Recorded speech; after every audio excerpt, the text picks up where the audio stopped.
Vamos aos livros. Começamos com uma parelha. Eu acho que faz sentido emparelhar estes dois livros. As Guerras de Lucas, episódio 2, de Laurent Opman e Renaud Roche, da Ala dos Livros, e o Spielberg, do Amazing Amasian, pela Asa.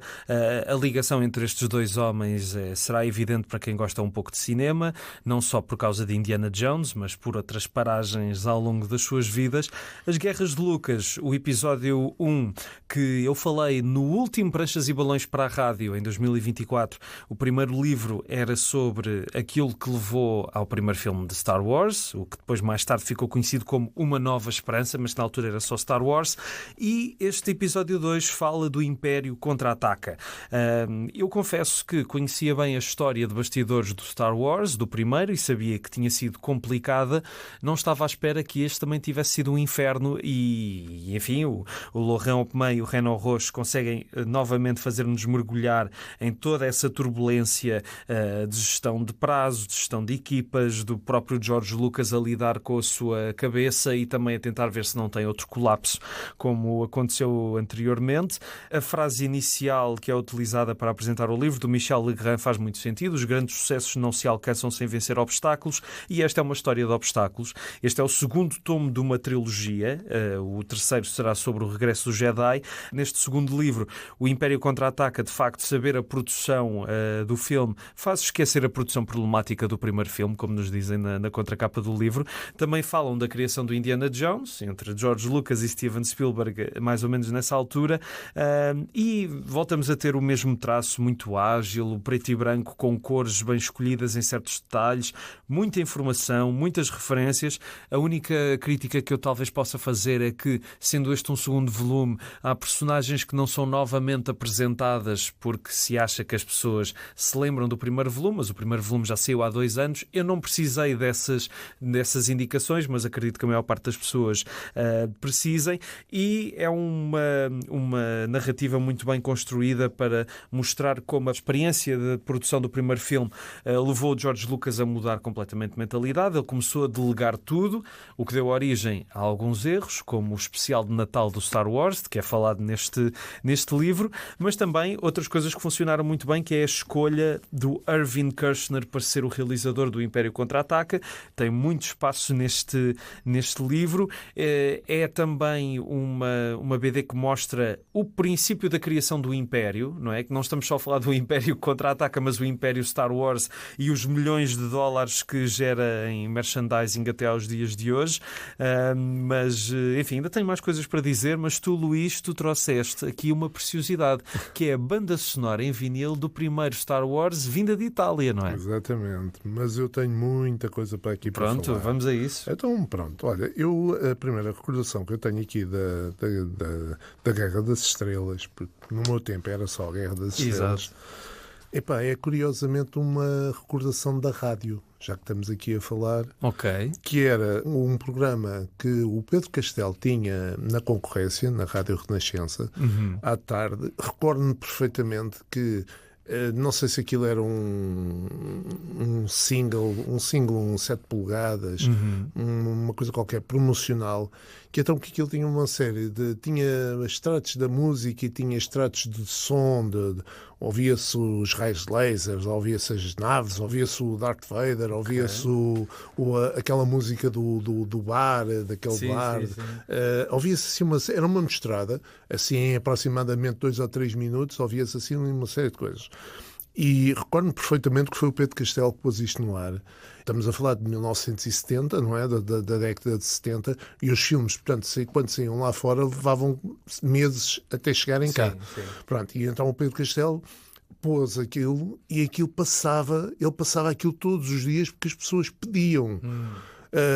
Porque aquilo lembro-me da primeira vez que ele apresentou aquilo como era o filme Sensação, que estava a fazer uma carreira espetacular lá fora, estava a bater aquilo, cada vez eram mais os teatros, os cinemas que estavam a dar, porque toda a gente queria ver aquilo, estava a ser uma coisa...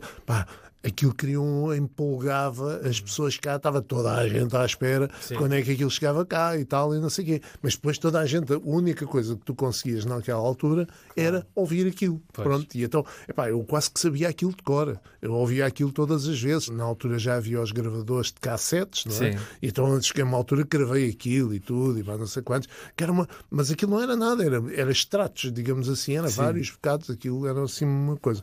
E claro, como é evidente, eu estava em pulgas e fui ao antigo Cineteatro Monumental, porque fiquei à espera para ver a 70mm, ver aquilo, estava na plateia, e ele levando com a nave na cabeça, não é? Porque ela, quando aparece, ninguém está à espera daquilo, e então em 70mm inclui-me todo. Isso devia ser espetacular. Inclui-me todo, e recordo-me perfeitamente disso, porque e depois, claro, todos nós na escola, toda a gente a falar, já viste?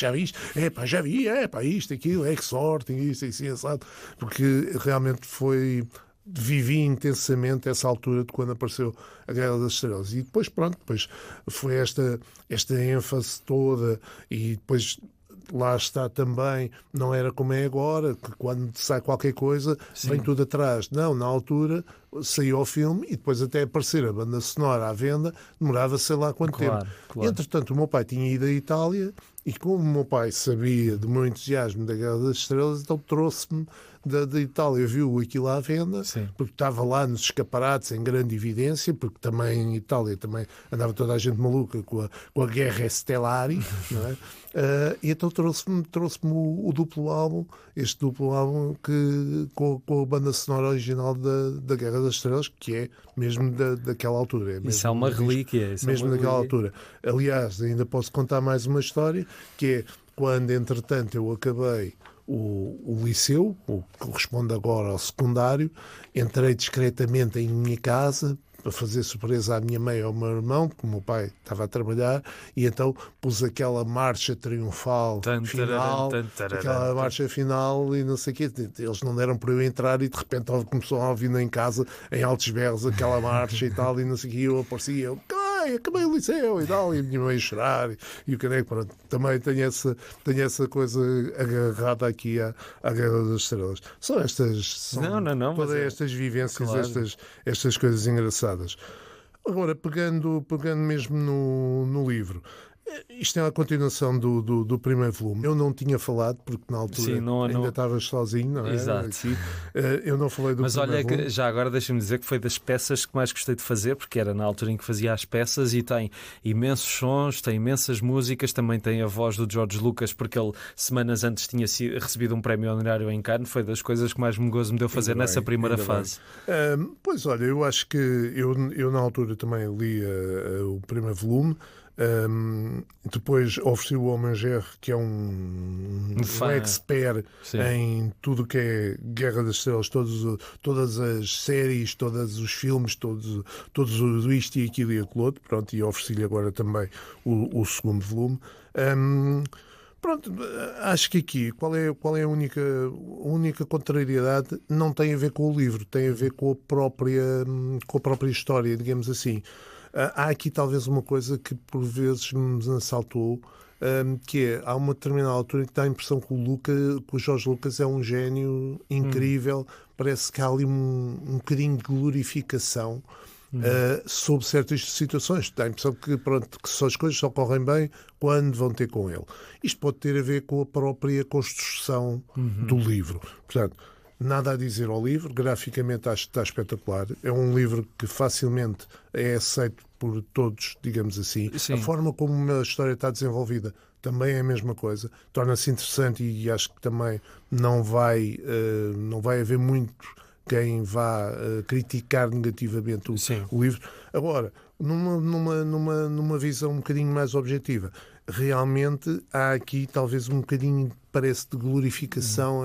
Que se não fosse o Lucas, nada disto funcionava. Mas de certa forma... Nós não sabemos bem se isto é assim ou não. Mas de certa forma há uma razão nisso. Aliás, esta ideia de um plano de 12 filmes é dele. Claro. Ele foi... A questão é, ele como realizador não foi genial, mas como estratega de marketing foi genial. E eu acho que isso o livro mostra que é evidente. Eu não sei até que ponto é que depois aquelas outras personagens que por vezes ali aparecem não estão minimizadas, se calhar não teriam... Como aquele gerente de produção que depois aquilo acaba por correr mal, às tantas. Sim, consigo perceber um bocadinho assim, mas lá está, estamos a falar de um livro. Mas é todo o efeito, há ali alguma ficção de certeza. Mas como disse, o livro não glorifica assim tanto porque falam da questão do Star Wars Holiday Special, não é? Que foi um erro que ele cometeu. Sim, mas pronto, eu estou aqui a dizer que não me parece, não é uma crítica negativa, acho que há ali uma situação em que não sei se aquilo terá a ver com o próprio desenvolvimento do texto, que seja necessário ser assim. E é assim, o facto é que ele fica muito mal na pintura porque ele teve muita sorte para aquilo resultar no fim, porque ele decidiu ir contra a regra fundamental de Hollywood, que é não se investir o próprio dinheiro. Ele fez isso, foi aos bancos, e aquilo podia ter corrido muito mal. Há ali uma parte em que parece que a única preocupação é realmente conseguir-se dinheiro para fazer qualquer coisa. Pois. Porque há ali uma altura em que aquilo parece que é preciso dinheiro, porque na verdade não há nada a fazer. Mas na verdade, se fores a ver, ele não fica nada bem na fotografia porque não conseguiu gerir nada. Claro. Ele primeiro achava que conseguia produzir o filme com 10 milhões e acabou com 30 milhões, que na altura valia muito mais do que hoje. Mas 30 milhões valem. Depois, por exemplo, ali há uma máxima que várias vezes vários diretores com quem eu trabalhei me diziam muitas vezes que é uma coisa que realmente aqui se aplica muito bem.